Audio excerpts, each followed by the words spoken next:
ಪ್ರಜ್ವಲ್ನ ಮೈತ್ರಿ ಅಭ್ಯರ್ಥಿ ಅಂತ ಹೇಳಲ್ಲ, ಪ್ರಜ್ವಲ್ನ ಜೆಡಿಎಸ್ ಅಭ್ಯರ್ಥಿ ಅಂತ ಕರಿತೇನೆ ಅನ್ನುವಂತ ಮಾತನ್ನ ಹೇಳಿದ್ದಾರೆ ಎಚ್ ಡಿ ಕುಮಾರಸ್ವಾಮಿ.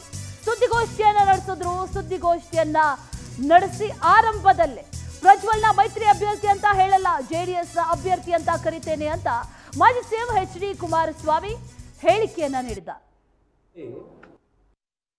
ಪಕ್ಷದ ಅಭ್ಯರ್ಥಿ ನಾನು ಬಿಜೆಪಿ ಮೈತ್ರಿ ಅಂತ ಹೇಳಲ್ಲ. ಈಗ ಜೆಡಿಎಸ್ ಪಕ್ಷದ ಅಭ್ಯರ್ಥಿ ನಾನು ಬಿಜೆಪಿ ಮೈತ್ರಿ ಅಂತ ಹೇಳಲ್ಲ. ಈಗ ಜೆಡಿಎಸ್ ಪಕ್ಷದ ಅಭ್ಯರ್ಥಿ ನಾನು ಬಿಜೆಪಿ ಮೈತ್ರಿ ಅಂತ ಹೇಳಲ್ಲ. ಈಗ ಹಾಸನದ ಜೆಡಿಎಸ್ ಅಭ್ಯರ್ಥಿಯ ಎಲೆಕ್ಷನ್ ಏಜೆಂಟ್ ಇದ್ದಾನೆ ಪ್ರಜ್ವಲ್ ಪೂರ್ಣಚಂದ್ರ ಅಂತ ಹೇಳಿ ಏಜೆಂಟ್